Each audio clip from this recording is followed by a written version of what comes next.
रेखा जिनकी दिक्कोज्या L1 M1 तथा N1 एवं L2 M2 N2 हैं, इनके बीच का कोण। देखिए इनके बीच का जो कोण हम निकालते हैं वो क्या होता है, cos theta L1 L2 plus M1 M2 plus N1 N2। ठीक है, यदि A1 B1 ये होता है दो लाइन हैं, उनके दो कोज्या दे रखी हैं, मतलब डायरेक्शन कोसाइन दे रखे हैं, उनके बीच का कोण कैसे निकालते हैं, इस तरीके से। आपको क्वेश्चन में गिवन रहेगा कि उसका डायरेक्शन कोसाइन हमको गिवन है, उसके बीच का कोण निकालिए। उसके बाद यदि A1 B1 और C1 तथा A2 B2 C2 दिए गए रेखाओं के दिक् अनुपात हैं, तब हमारा रिलेशन क्या होता है।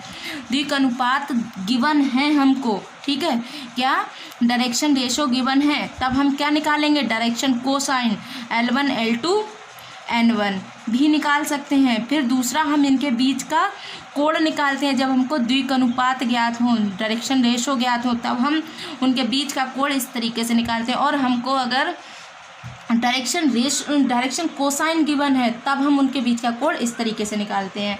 ठीक, अब इसकी कुछ, इन दोनों की कुछ कंडीशंस होती हैं। क्या होती हैं, नंबर 1, रेखाएं लंब होंगी यदि इस स्थिति में दो रेखाएं हैं और एक दूसरे पर लंब है। सपोज ये एक रेखा है और ये एक रेखा है, ठीक है, और एक दूसरे पर क्या है, लंब है, मतलब एक दूसरे पर परपेंडिकुलर है। तो theta equal to 90 degree, theta equal to 90 degree, that means cos theta की वैल्यू 90 और कॉस थीटा की वैल्यू 90 की वैल्यू क्या होती है हमारी, 0। तो दोनों रेखा एक दूसरे पर लंब है, तो L1 L2 M1 M2 N1 N2 equal to 0। जब हमको डायरेक्शन कोसाइन दे रखे हैं और डायरेक्शन रेशो दे रखे हैं, तो हमारा ये 0। कैसे, कॉस थीटा दोनों में लगेगा, डायरेक्शन रेशो दे रखा हो, डायरेक्शन कोसाइन दे रखा हो, तो दोनों में हम कॉस, जब दोनों रेखा एक दूसरे पर लंब होंगी, ठीक, वो डिपेंड करेगा आपको क्वेश्चन पे कि कैसे आपको डायरेक्शन रेशो दे रखा है, डायरेक्शन कोसाइन दे रखा है।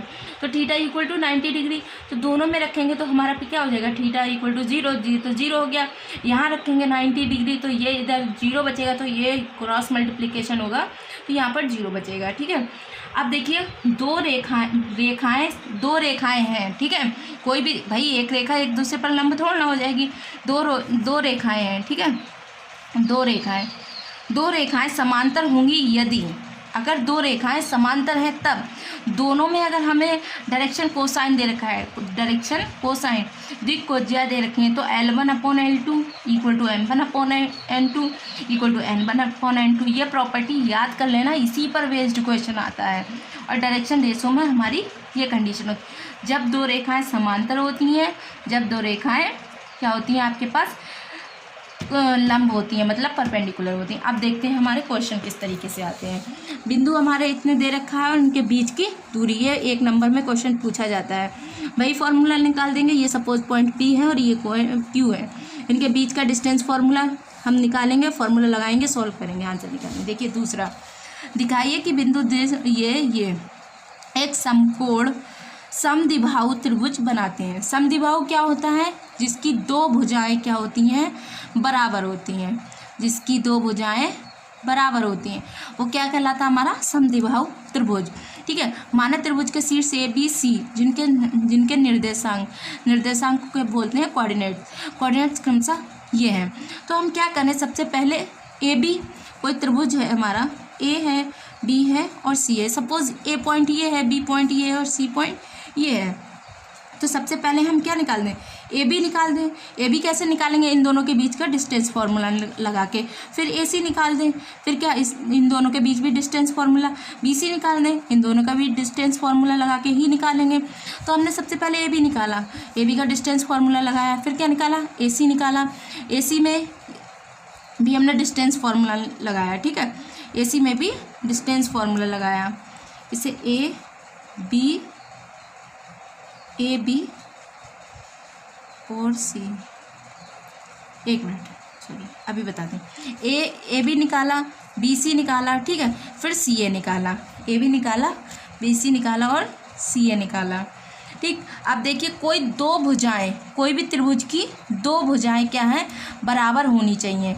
तो AB और BC क्या है, हमारी बराबर है, दो भुजाएं बराबर होंगी तभी हम क्या बोलेंगे, ये समद्विबाहु त्रिभुज है। ठीक, देखिए कैसे, ये है हमारा A, ये B और ये C। ठीक है, AB भी हमारा क्या है, √18 और BC भी हमारा √18। तो ये भुजा और ये भुजा दोनों ही क्या है, बराबर। कोई भी दो भुजाएं हमारी बराबर होंगी तो हमारा कोण क्या कहलाता है, समद्विबाहु कोण। ठीक है, तो इसी तरीके से हम क्वेश्चन करेंगे और ये भी बहुत मोस्ट इंपॉर्टेंट क्वेश्चन है, 2005 में आया है। ठीक, इसके बाद देखिए सिद्ध करें, ये भी अच्छा है। ये =2 हम क्या जानते हैं, वी नो दैट, हम जानते हैं क्या, relation between the direction cosine, द्विकोज्याओं का संबंध हमारा कुछ इस तरीके से होता है। और हम क्या जानते हैं, L = cos theta, M = sin theta और cos अल्फा और cos beta, N = cos gamma. तो अब L की वैल्यू हमने लगा दी, M की वैल्यू लगा दी, N की वैल्यू लगा दी, =1 कर दिया। और cos थीटा cos अल्फा हम लिखते हैं 1 - sin² अल्फा। तो हमने 1 - sin², 1 - sin² beta, 1 - sin² gamma =1। ठीक है, इन सब 1 को जोड़ा 3 हुआ और इधर ले गए, क्या हुआ हमारा 3 हो गया। और इन साइन को सबको इधर लेके गए और 1 को इधर लेके आए तो हमारा क्या हो गया 2, क्या हो गया 2। ठीक, sin² अल्फा sin² बीटा =2। ठीक, दूसरा देखिए, उन रेखाओं के बीच का कोण ज्ञात करें जिनके द्विकनुपात गिवन है।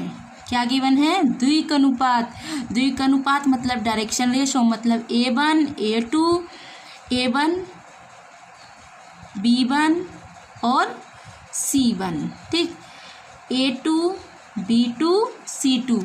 अब मैंने आपको पीछे बताया है कि क्या डायरेक्शन रेशो गिवन हो तो उनके बीच का कोण कैसे निकालते हैं, इस फॉर्मूले से।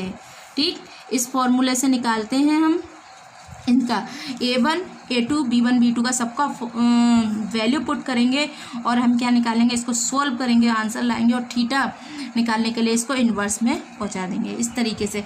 अब कभी आपको डायरेक्शन रेशो दे रखे हो तब हम फॉर्मूला क्या लगा देंगे, पीछे वाला, cos theta = L1 L2 + M1 M2 + N1 N2।